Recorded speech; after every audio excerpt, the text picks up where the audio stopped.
बिस्मिल्लाहिर्रहमानिर्रहीम अस्सलाम वालेकुम। इस्लामाबाद हाई कोर्ट के एक फ़ैसले में जो अहम बातें बयान हुईं, उनको मैं यहाँ शेयर करता हूँ। एक्चुअल फ़ैसला वो मैं रीड आउट नहीं कर रहा, कोई करना चाहे उसको स्टडी कर सकता है। यहाँ मैं एक डायाग्राम की मदद से उन अहम बातों को बयान करता हूँ। ये डायाग्राम उस जजमेंट का हिस्सा नहीं है, सिर्फ समझाने के लिए मैंने इख्तियार की है ताकि बात समझने और बयान करने में आसानी रहे। एक प्लाट है जिसका मालिक है ए करता यह है कि अपना प्लाट 2004 में बी को फरोख्त कर देता है, और फरोख्त भी कैसे करता है? एग्रीमेंट टू सेल यानी स्टाम्प पेपर के ऊपर फरोख्त करता है। बाद में वो रजिस्ट्री नहीं करवाता तो बी उसके ऊपर केस कर देता है कि मेरे नाम पे रजिस्ट्री करवाई जाए, यानी जिसे तामील मुख्तस का दावा कहते हैं, वो दावा दायर हो जाता है। इस दौरान में यानी केस के दौरान ए उसी प्लाट को दोबारा फरोख्त कर देता है, और इस बार वो सी को फरोख्त करता है, और सी के साथ वो बाकायदा सेल डीड तैयार करता है, प्रॉपर रजिस्ट्री करवा देता है। अब जनाब प्लाट एक है, उसके दो खरीदार आ गए हैं। एक के पास सिर्फ एग्रीमेंट है, स्टाम्प पेपर, दूसरे के पास रजिस्ट्री है। अब सी वो भी इस मुकदमे का हिस्सा बन जाता है, उसे भी नोटिस जाते हैं, उसको भी शामिल कर लिया जाता है। सी आगे कहता है कि जनाब मेरा क्या कसूर, मैंने तो पैसे दिए हैं, मैंने देखा है कि ये बंदा मालिक है, मैंने इसको अमाउंट दी है, अपने नाम रजिस्ट्री करवा ली है, मेरा कोई लेना देना नहीं है इनके अपने मुकदम इनके आपस के मुकदमे से।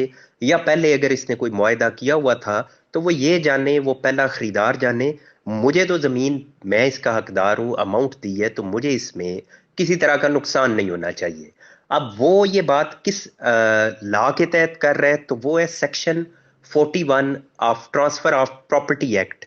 उसकी 41 नंबर सेक्शन ये कहती है कि बोनाफाइड परचेजर यानी एक ऐसा शख्स जो पैसे दे के रकबा खरीदता है, उसकी उसकी कोई अपनी गलती नहीं है, बाद में अगर कोई नुक्स सामने आ जाता है तो उसका नुकसान उसे नहीं पहुंचेगा। जैसे इस केस में हो रहा है कि वो शख्स कहता है कि मुझे कोई नुकसान नहीं पहुंचना चाहिए। लेकिन साथ ही साथ एक है सेक्शन 52, जिसे कहते हैं लिस्पेंडेंस, यानी अगर किसी जमीन का मुकदमा अदालत के अंदर चल रहा है और उसको कोई खरीद लेता है, जैसे कि इधर हुआ है, ऑलरेडी मुकदमा चल रहा था ए और बी के दरमियान, सी ने रकबा खरीद लिया, तो कानून ये कहता है कि फिर जो एंड पे फैसला आएगा उस ए और बी के दरमियान जो मुकदमा है, उसका जो भी फैसला आएगा उसका असर सी के ऊपर भी होगा। अब दो कवानीन इसमें आगे, एक तरफ एक सी को बचा रहा है, सी को यह बचा रहा है कि तुम्हें कोई नुकसान नहीं होगा, मुकदमा उन दोनों के दरमियान है, तुम बोनाफाइड परचेजर हो। दूसरी तरफ से 52 सेक्शन ये कह रही है कि नहीं, तुम्हें नुकसान होगा जो भी फैसला आएगा। अगर ए के खिलाफ फैसला आ जाता है, जमीन बी को मिल जाती है, तो तुम्हें नुकसान होगा, जमीन छोड़नी पड़ेगी।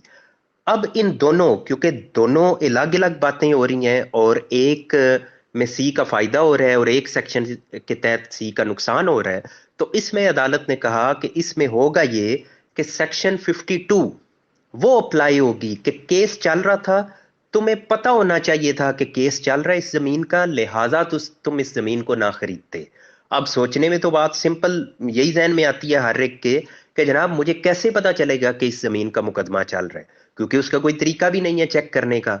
अगर तो जमीन पे हुक्म इम्तनाई है, स्टे है, फिर तो चले आपको पता चल जाता है जब आप जाते हैं उस इदारे में जिसके पास कागजात हैं। जैसे इस केस में सीडीए था, तो सीडीए को वो पता होता है, उनके नोटिस में ये बात होती है कि इस जमीन का केस चल रहा है और इस पे स्टे ऑर्डर है। लेकिन अगर स्टे ऑर्डर नहीं है या वो खत्म हो चुका है, और वो जमीन उस सूरत में बिक तो सकती है और आपको पता भी नहीं चलेगा कि इसका केस चल रहा है, लेकिन अदालत ने कहा कि ये आपका काम है कि इसको आपने किस तरीके से मालूम करना है।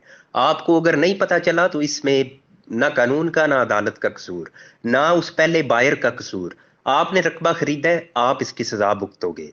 अब इसमें फिर अदालत ने यही डिसीजन दिया, जो लोअर कोर्ट थी उसने भी बी के हक में फैसला दिया कि यह जायदाद बी को मिलेगी, क्योंकि उसने पहले खरीदी थी। जो अपील की स्टेज आई डिस्ट्रिक्ट कोर्ट, उसने भी बी के हक में फैसला दिया। और जब हाई कोर्ट में केस आया, अब उसमें क्योंकि तीन पार्टीज थीं, बी के पास वो मुआहदा था, सी दूसरा खरीदार था, और ए बेचने वाला था। अब इसमें एक और अहम जो बात आपके सामने रखनी है, अब इसमें क्योंकि ए दो बार कीमत ले चुका था, बी से भी और सी से भी, वो तो मुतमिन था कि मुझे तो रकम मिली हुई है। उसने क्या किया कि जब मुकदमा हाई कोर्ट में गया तो वो पेश ही ना हुआ, सिरे से ही वो उसमें शामिल ही नहीं हुआ। और उसको मफाद क्योंकि नहीं था, उसका कौन सा नुकसान हो रहा है। जब वो शामिल नहीं हुआ तो फिर सिर्फ सी और बी रह गए। उसमें फिर अदालत ने बी के हक में अगेन फैसला दिया, हाई कोर्ट ने सी को कहा कि तुम इस जमीन से फारग हो, ये जमीन जो है या प्लाट ये बी को मिलेगा।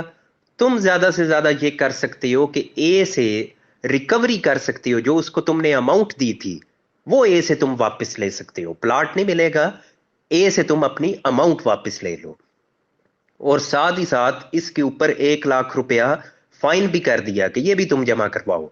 वो 1 लाख क्यों फाइन किया वो अदालत इख्तियार रखती है, और वो फाइन उसको किया गया, यानी कुछ गलत बयानियां हुई हैं मुकदमे में या कुछ ऐसी बातें उसने की कि जिस पे अदालत ने उसको पनिश किया कि 1 लाख रुपया उसके ऊपर फाइन भी कर दिया गया। ए जो था वो सिरे से मुकदमे से ही गायब हो गया, प्लाट भी इसके हाथ से जाता रहा।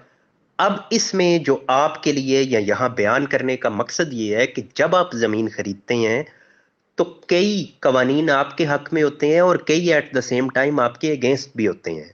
और उसमें एक इंतहाई अहम नुक्ता ये होता है कि आपने पड़ताल करनी है खरीदने से पहले।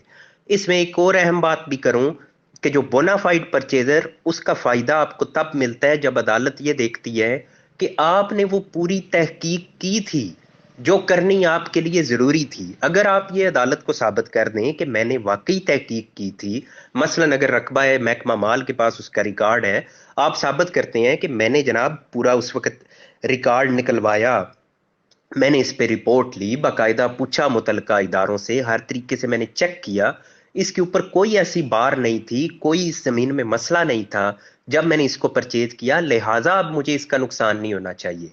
तो ऐसी सूरत में फिर अदालत बेनिफिट दे देती है।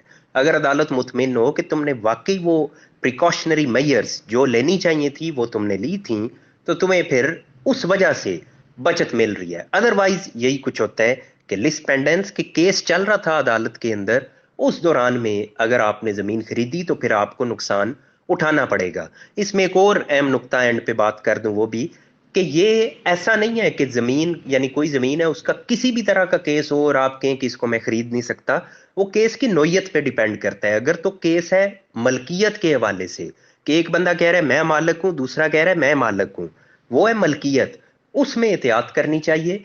लेकिन अगर दूसरा कोई केस है, मसलन कोई रस्ते का तनाजा है या कोई इंक्रोचमेंट तजावुज का तनाजा है, तो वो छोटे मोटे तनाजात होते हैं, रास्ता मिलता है नहीं मिलता, या कोई इंक्रोचमेंट है 1 फुट 2 फुट 3 फुट की, तो वो जो भी आए उसका तो इम्पैक्ट दायरा आपके ऊपर आएगा, लेकिन वो लिमिटेड इम्पैक्ट होगा। लेकिन जब बेचने वाले की मलकियत ही जाती रहे, पता चले ये तो मालिक ही नहीं है, फिर वो भी फारग और आप भी फारग। तो लिहाजा ये चंद इसमें जो अहम बातें थी वो आपके सामने रखी। मकसद प्योर यही होता है कि आप एहतियात किया करें, जब भी रकबा परचेज करने लगे हैं आप भी एहतियात किया करें परचेज करते वक्त, और सेलर भी एहतियात किया करे। सेलर आमतौर पे ये समझता है कि मैं तो बिल्कुल बरी जिम्मा हूं, बाद में जो कुछ भी हो मुझे क्या, मैंने तो बेच दी। ऐसा नहीं होता, सेलर जिम्मेदार है, और वो जिम्मेदार है जब भी अगर कोई आगे नुकसान होगा तो क्योंकि उसने रकबा बेचा हुआ है लिहाजा वो उसमें रिस्पॉन्सिबल होता है। इसलिए बेचने वाला भी एहतियात किया करे और खरीदने वाला भी एहतियात किया करे। और ये जो स्टाम्प पेपर पे खरीदते हैं वो आप तो जनाब खास एहतियात किया करें, क्योंकि आप अपने लिए एक गड़ा ही खोद रहे होते हैं जिसमें आपने समझ लें गिरना ही गिरना है। शॉर्ट टर्म के लिए एग्रीमेंट करें, बेशक करें, महीने के लिए 4 महीने के लिए एग्रीमेंट करें, लेकिन ये जो करते हैं ना लोग के स्टाम्प पेपर पे खरीद लिया, आप शायद हम मालिक बन गए हैं, 1200 रुपया दिया, 1000 रुपया दिया, जो भी स्टाम्प पेपर आपने लगाया है। कई तो ऐसे भी होते हैं जो 100 200 300 का स्टाम्प पेपर लगाते हैं और वो उसी पे मुतमिन बैठे होते हैं। तो ऐसा नहीं है, आपको बाद में मसाइल आपके लिए बनने हैं, और यूं समझें कि 100% बनने हैं। इसलिए अवॉइड किया करें, इसको मजाक ना समझा करें, इन ट्रांजैक्शंस को, इनको सीरियस लेके और बाकायदा मशवरा करके। मैं जो बार बार हाईलाइट करता हूं वो यही बात आपके सामने रखता हूं कि डिस्कस किया करें, मालूमात लिया करें। ये जैसे सपोज ये चैनल है, इस पे काफी गाइडेंस आपको मिलती है, इस तरह के बेशुमार चैनल्स अब तो बने हुए हैं जहां वकला आपसे यही मालूमात शेयर कर रहे होते हैं, तमाम तरह की गाइडलाइन दे रहे होते हैं। आप या तो उनको सुन लिया करें सही तफसील से कोई भी काम करने से पहले, या आप डिस्कस कर लिया करें, किसी भी वकील साहब के पास चले जाया करें, उनसे मशवरा लेके फिर आप अपना डिसीजन लिया करें।